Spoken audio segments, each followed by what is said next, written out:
You know that feeling, right? That desire to really properly understand something. Not just skim the surface, but dive deep, get those fascinating bits without, getting totally overwhelmed. Yeah, exactly.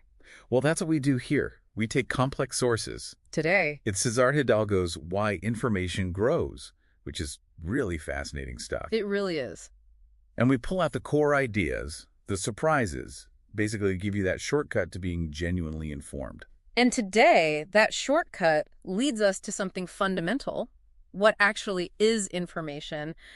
Forget the news cycle for a second. We're Right. talking about a concept that spans from atoms all the way up to economies. It's all linked by this thing called information.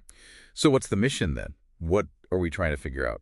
Well, simply put, we want to understand what it is, really, where it comes from, why it seems to grow, and the basic rules behind that growth, at all sorts of scales. Okay, let's unpack this. So first big question. What is information, according to Hidalgo? Because I get the feeling it's not what we usually think. You're right, it's not. He draws a really key distinction.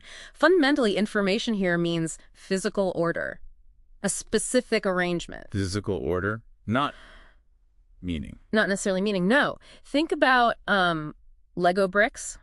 Yeah. A random pile versus a carefully built little house. Same bricks, Okay. but the house has a specific structure, right? It's not random. That structure, that order, that's the information. The meaning, like, oh, it's a house that's kind of layered on top. Ah, okay. That reminds me a bit of Shannon and Weaver, from information theory. Exactly. They're focused on the capacity to send a message, weren't they? Like the old 140-character limit on Twitter. Yeah. That defined a certain number of bits, like 700 bits of potential information, whether the tweet was profound or just, nonsense. Is that related? Precisely the same line of thinking. And here's where it gets really interesting. The mathematics Shannon used. Yeah. It's identical, absolutely identical to Boltzmann's formula for entropy in physics. Wait, what? Entropy, like disorder.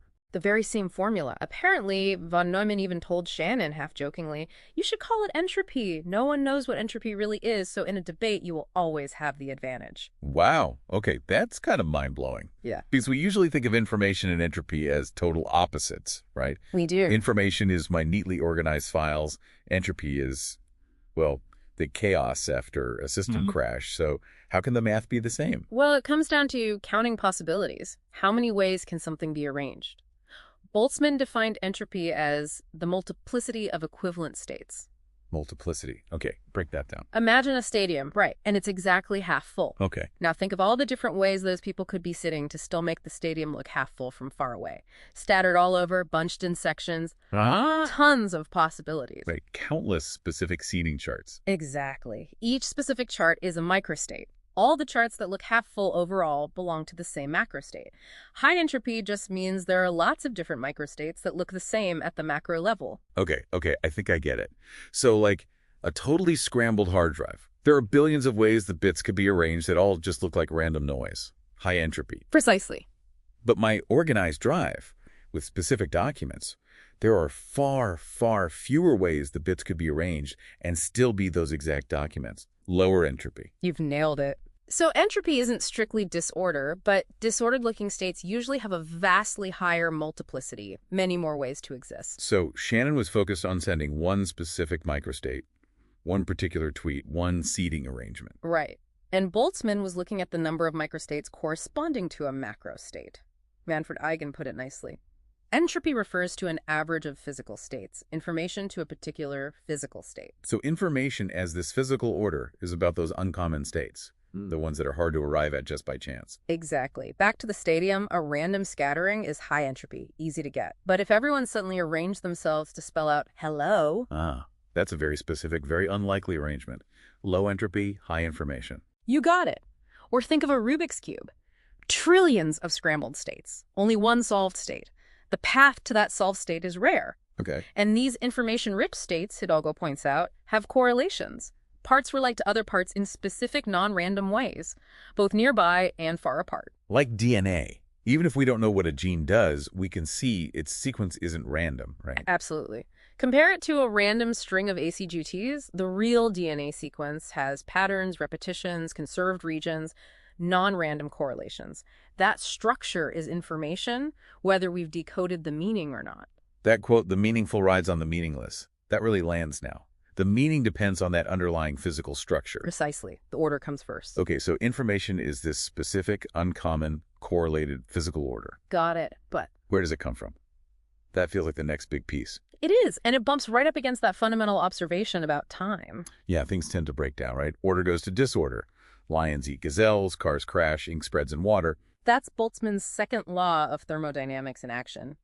In a closed system, entropy, that multiplicity, that tendency towards more probable, less ordered states, tends to increase. So, Yeah. how does life get more complex? How does anything get more ordered on Earth if the universe is running down? It feels like a paradox. It does, and this is where the work of Ilya Prigozhin is so crucial. He won a Nobel Prize for it. Prigozhin. What did he figure out? He studied systems that are not in equilibrium, systems with energy constantly flowing through them, and he showed that in these out-of-equilibrium systems, order information can spontaneously emerge and maintain itself. Out of equilibrium. Yeah. Like that whirlpool example you mentioned earlier. Exactly like the whirlpool. Water flows in, flows out. It's not a closed, static system, and this flow maintains that ordered, swirling structure. Right. The water molecules aren't just bouncing around randomly anymore. Their movement is correlated. Yep.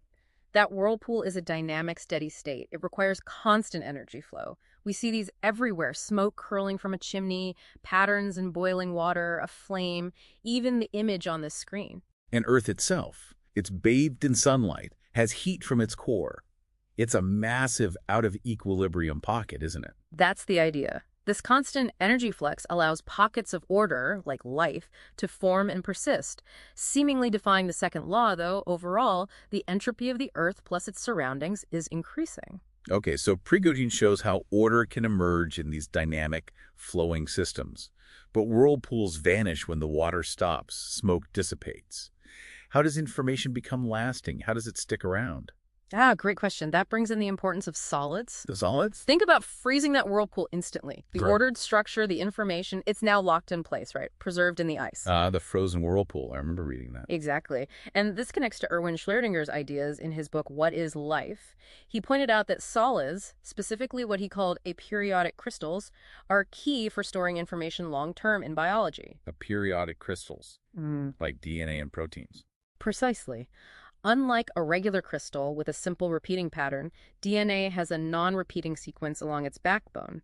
That lack of simple repetition, that periodicity, is what allows it to store such vast amounts of specific information, the genetic code. So let me see if I have this.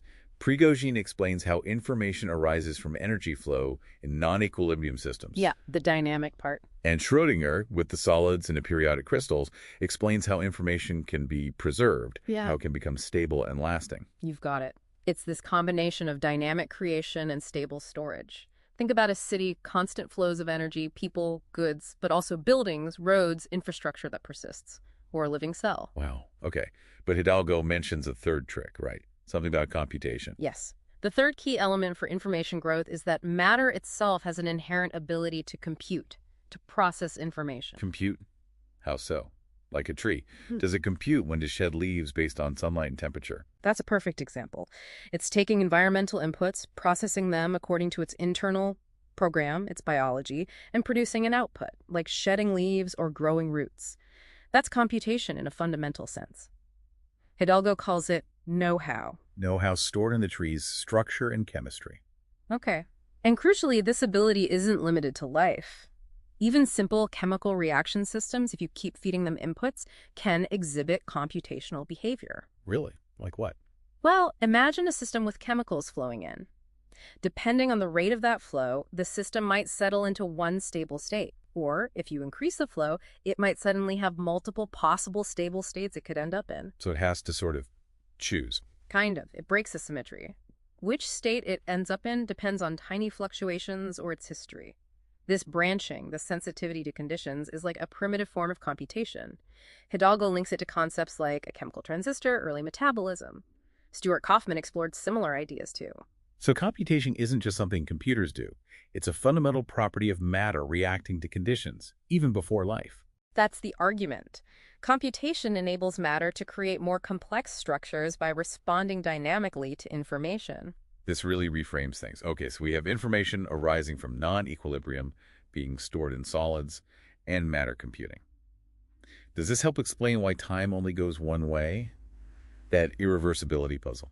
Prigogine argued it does. Remember the ping pong ball spreading out in the box? Yeah, they don't spontaneously gather back in the corner. Right. Now imagine trying to reverse the motion of every single ball perfectly to make them go back. In theory, the laws of physics allow it, but in practice. Impossible, surely. The tiniest error in measuring or reversing a ball's speed. Would be amplified exponentially over time because the system is chaotic. You'd need infinite precision, which is physically unattainable. Prigogine called this the entropy barrier. The system essentially forgets how to get back to its highly ordered initial state because there are just so many overwhelmingly more probable paths leading away from it. For him, time's arrow emerges from this statistical reality. The past, at that micro-level detail, becomes computationally unreachable. Wow. Okay. So, putting it all together, information is physical order. It emerges naturally when energy flows through systems, keeping them away from simple equilibrium. Check. It gets preserved, becomes sticky when captured in solid structures like Schrodinger's aperiodic crystals. Check. And matter itself can process information compute, allowing for more complex responses and structures to develop. You got it. Those are the deep physical foundations. And understanding that lays the groundwork for seeing how humans fit into this picture, how we build on these principles. Here's where it gets really interesting. Absolutely. Because now we shift from whirlpools and DNA to, well, everything humans make. We've seen how the universe naturally generates information, how physics allows order to emerge and persist. But humans take this to a whole different level, don't they? We really do.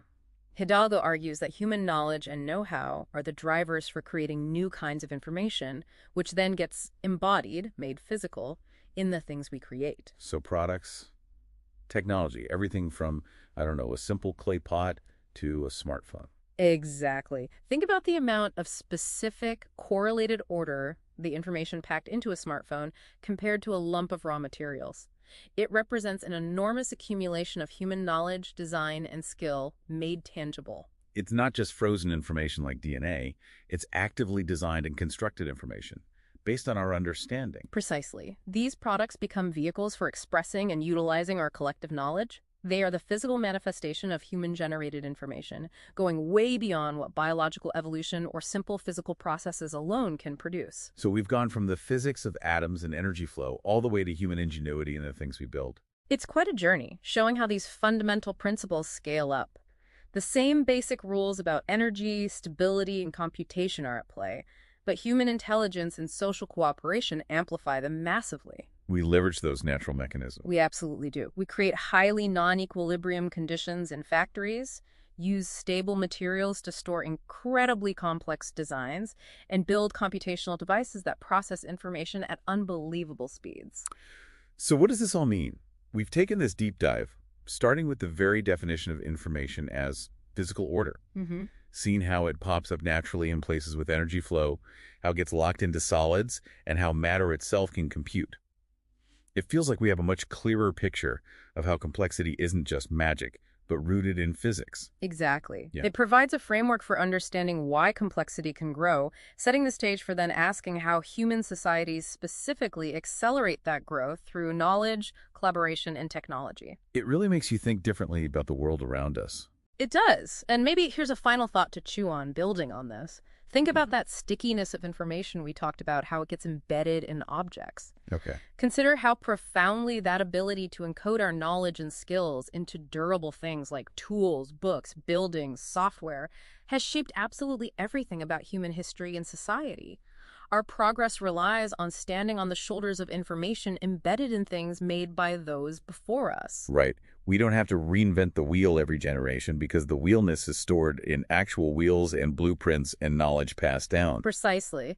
So what would our world even look like if information wasn't so sticky? If knowledge couldn't be captured and built upon in this physical way? It's almost unimaginable, isn't it? It really is. A world constantly starting over. That's a powerful thought. It really highlights the incredible significance of understanding why and how information grows. Hopefully this dive gives you a new lens to look at things, whatever field you're in. Thanks for joining us. We hope you keep exploring these fascinating ideas.